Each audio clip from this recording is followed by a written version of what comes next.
Good evening. We are living in a moment of profound and unsettling turmoil.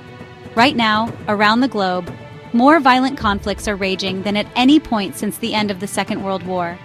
It's a staggering reality, one that often gets lost in the noise of our daily lives. From Eastern Europe to the Middle East, from Africa to Southeast Asia, the sounds of war have become a grim, persistent soundtrack for millions. These aren't simple disputes with clear front lines. They are deeply complex, tangled webs of human suffering, each with its own unique and tragic story. The roots of these conflicts are as varied as the lands in which they are fought. They are fueled by a potent and often combustible mix of political instability, deep-seated economic disparities, and the long, bitter shadows of historical grievances. Ethnic tensions, stoked by political leaders, tear communities apart. The growing competition for scarce resources, a problem intensified by the relentless advance of climate change, adds yet another layer of volatility. Understanding these root causes isn't just an academic exercise, it's essential to grasping the sheer scale of the challenges we face as a global community. Tonight, my goal is not to overwhelm you, but to bear witness. We'll be taking a closer look at some of the most devastating conflicts currently unfolding. We'll try to understand not just how they started, but the very real human toll they are taking every single day. The stories are difficult, the images can be hard to see, but looking away is a luxury that the people living through these nightmares simply do not have. It is our responsibility to see, to understand, and to remember. In February 2022, the world watched in disbelief as Russia launched a full-scale invasion of Ukraine, shattering decades of relative peace in Europe. This wasn't the beginning of the conflict, which had been simmering since 2014, but it was a brutal and shocking escalation. What followed was a return to a kind of warfare many thought was relegated to the history books: trench warfare, relentless artillery duels, and devastating missile strikes on civilian cities far from the front lines. The initial Russian advance on Kiev was repelled by fierce Ukrainian resistance, a testament to the nation's resolve. The war then settled into a grinding, bloody battle of attrition, primarily in the east and south of the country, a landscape now scarred by craters and ruins. The repercussions of this invasion radiated across the globe almost immediately. A stark reminder of our interconnected world. Energy prices soared as Europe scrambled to wean itself off Russian gas, triggering an energy crisis. Global food supplies were thrown into jeopardy as Ukraine, one of the world's great breadbaskets, found its ports blockaded and its fields turned into battlegrounds. This has led to rising food prices and increased hunger in vulnerable nations thousands of miles away.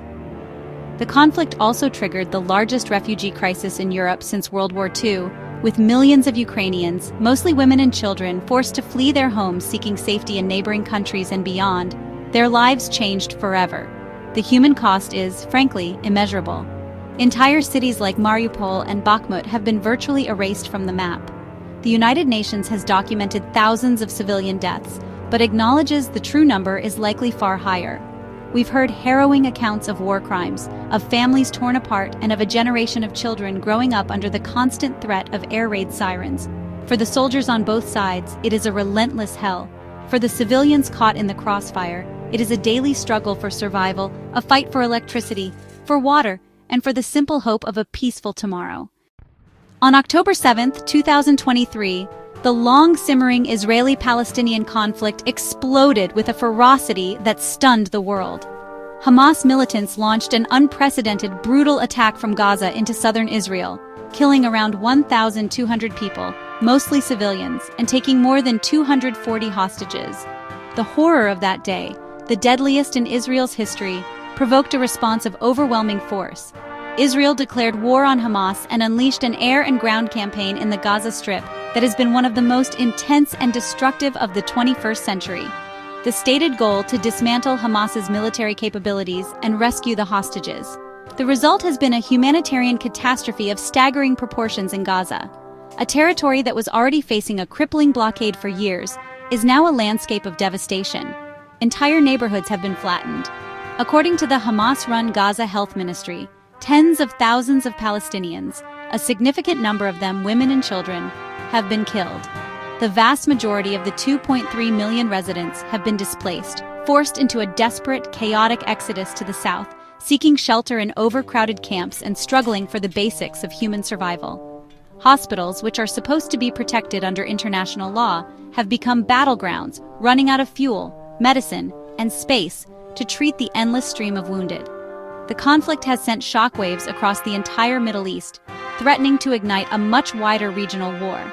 We've seen escalating clashes between Israel and Hezbollah on the Lebanese border, attacks on shipping in the Red Sea by Houthi rebels in Yemen, and a tense, direct confrontation between Israel and Iran. The diplomatic fallout has been immense, isolating Israel on the world stage and creating deep divisions among global powers. For the people on the ground, for Israelis living with the trauma of October 7th and the fear for the remaining hostages, and for Palestinians enduring what the UN calls a man-made famine and near total destruction, the cycle of violence and grief seems to have no end in sight.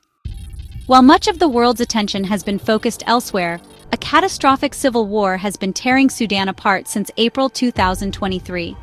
The conflict is a brutal power struggle between two men who were once allies: General Abdel Fattah al-Burhan, the head of the Sudanese armed forces, and General Mohammed Hamdan Dagalo, better known as Hemeti, the leader of the paramilitary Rapid Support Forces. Their alliance, which seized power in a 2021 coup, crumbled into open warfare, plunging the nation into chaos. The fighting, which began in the capital, Khartoum, has since spread across the country, particularly to the long-troubled Darfur region. The consequences for the Sudanese people have been apocalyptic. This is now the world's largest displacement crisis, a grim distinction to hold. More than 8 million people have been forced from their homes. Many are internally displaced, living in makeshift camps with little food, water, or medicine, while millions more have fled into neighboring countries like Chad and South Sudan, which are already struggling to cope with their own crises. The capital, Khartoum, a once bustling metropolis, has been transformed into a war zone of looted homes, shelled buildings, and warring factions fighting street by street.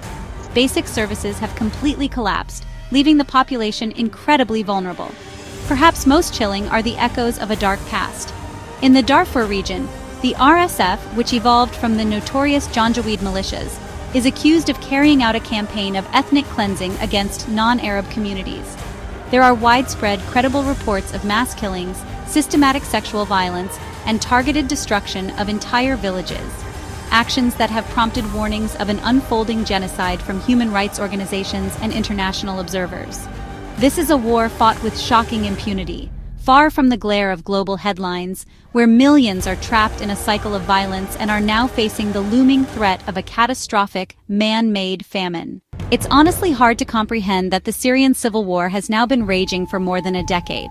What began in 2011 with pro-democracy protests inspired by the Arab Spring quickly descended into a complex and brutal multi-sided conflict. The government of Bashar al-Assad, with critical support from Russia and Iran, fought to crush a rebellion that fragmented into a dizzying array of opposition groups. The rise of the Islamic State, or ISIS, added another horrific layer, turning parts of Syria and Iraq into its so-called caliphate and drawing in a US-led international coalition to fight it. Today, Syria is a fractured, broken country. While the large-scale battles have subsided, it is anything but peaceful. The nation is carved up into zones of control.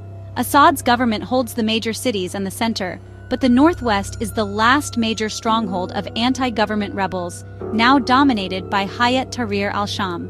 The northeast is controlled by US-backed Syrian Democratic Forces, who are predominantly Kurdish, and foreign powers continue to operate within its borders. Russia, Iran, Turkey, and the United States, each with their own interests, turning Syria into a chessboard for geopolitical rivalries. Low-level fighting, targeted assassinations, and airstrikes are still a part of daily life. The humanitarian needs remain staggering, a legacy of years of relentless destruction. Over half of the pre-war population has been forced from their homes, with nearly 7 million internally displaced and another 7 million living as refugees abroad. The country's infrastructure is in ruins. The economy has completely collapsed, pushing more than 90% of the remaining population below the poverty line. A devastating earthquake in 2023 only compounded the misery, particularly in the war-torn northwest. For an entire generation of Syrians, life has been defined by loss, displacement, and the absence of a clear path to peace or reconstruction. They are trapped in a state of suspended agony. Across a vast, arid stretch of West Africa, known as the Sahel, a deadly insurgency has been spreading like wildfire. This region, encompassing countries like Mali, Burkina Faso, and Niger, has become one of the global epicenters of jihadist violence. Groups affiliated with both Al-Qaeda and the Islamic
international community.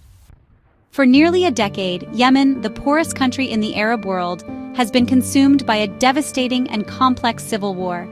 The conflict is often described as a proxy war, pitting an internationally recognized government, backed by a Saudi-led coalition, against the Houthi movement, which is supported by Iran. The war began in earnest in 2014 when the Houthis seized the capital, Sana'a, prompting the Saudi-led intervention. What followed was years of a brutal military stalemate, characterized by a devastating air campaign from the coalition and relentless ground fighting. The war has systematically dismantled the country, creating what the United Nations has for years called the world's worst humanitarian crisis. The fighting, combined with a crippling air and sea blockade imposed by the coalition, has shattered the economy and destroyed critical infrastructure. Hospitals, schools, water systems, all have been damaged or destroyed. This has left the population incredibly vulnerable to hunger and disease. Millions of Yemenis are facing acute food insecurity, with hundreds of thousands living in famine-like conditions. Outbreaks of preventable diseases like cholera have swept through the population, with catastrophic results. Although a fragile truce has significantly reduced the intensity of the fighting since 2022, the humanitarian catastrophe persists. The country remains divided, the economy is in shambles, and basic services are virtually non-existent for millions. The recent attacks by the Houthis on international shipping in the Red Sea, ostensibly in support of Palestinians in Gaza, have brought new international attention to the group, but have also triggered retaliatory strikes from the United States and the United Kingdom, threatening to unravel the delicate truce and plunge the country back into full-scale war.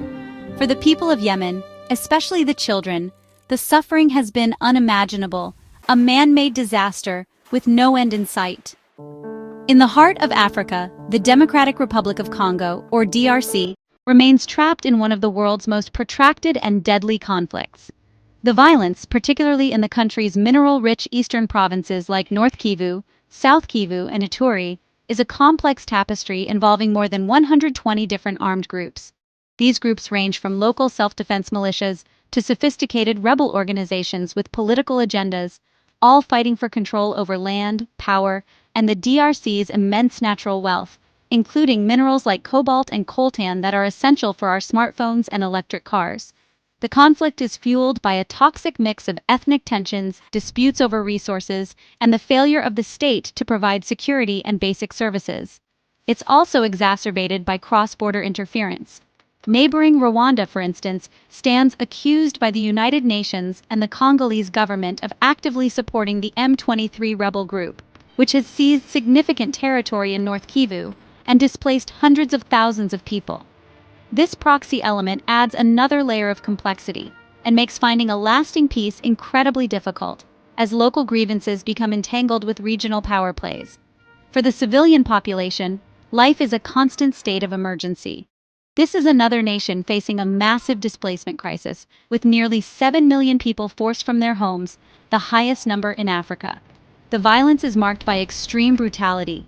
Massacres of civilians are common. Sexual and gender-based violence is used systematically as a weapon of war on a horrifying scale.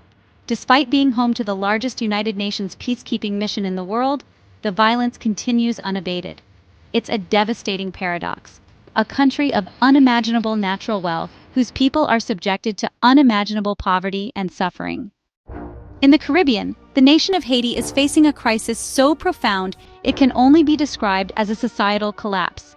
The country is not in a traditional civil war, but it is experiencing a level of violence and lawlessness that is just as devastating. Following years of political instability, which culminated in the assassination of President Jovenel Moise in 2021, a power vacuum emerged that has been filled by heavily armed and increasingly powerful gangs. These gangs have effectively taken over the capital, Port-au-Prince, and large parts of the country. These are not just criminal organizations. They are behaving like paramilitary forces. They control critical infrastructure, including the main port and fuel terminals, giving them a stranglehold on the nation's economy and the flow of essential goods.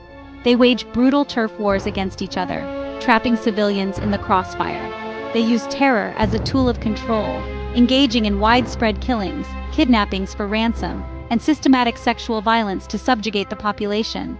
The national police are outgunned and overwhelmed, and the state itself seems to have all but disappeared, leaving citizens utterly defenseless. The humanitarian situation is dire and deteriorating rapidly.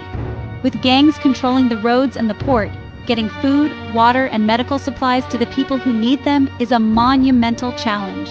Hunger levels have soared to record highs, and diseases like cholera have re-emerged. Hospitals are struggling to operate, often being targeted by the gangs themselves. Hundreds of thousands of people have been displaced from their homes in Port-au-Prince, fleeing the violence with nothing. The international community has struggled to respond, with plans for an international security force repeatedly delayed, leaving the Haitian people feeling abandoned to a fate of terror and despair. We've journeyed tonight through a landscape of immense human suffering, from the frozen trenches of Ukraine to the crowded camps of Sudan, from the rubble of Gaza to the terrorized streets of Port-au-Prince. The common thread in all these stories is the devastating impact on ordinary people. The most tragic casualties are always the civilians, the children who have never known peace, the families displaced from their homes, the communities shattered by violence. The long-term consequences are profound. Generations lost to trauma, economies in ruin, and cycles of vengeance that can poison a society for decades to come. These are not simple problems with easy solutions. Each conflict is a tangled knot of history, politics, and human desperation. They are fueled by local grievances and magnified by global rivalries. Simplistic narratives and easy blame do not help the people on the ground who are struggling to survive. What they need, what we all need, is a commitment to seeing their humanity, to understanding the complexities of their plight, and to not looking away no matter how difficult it is to watch.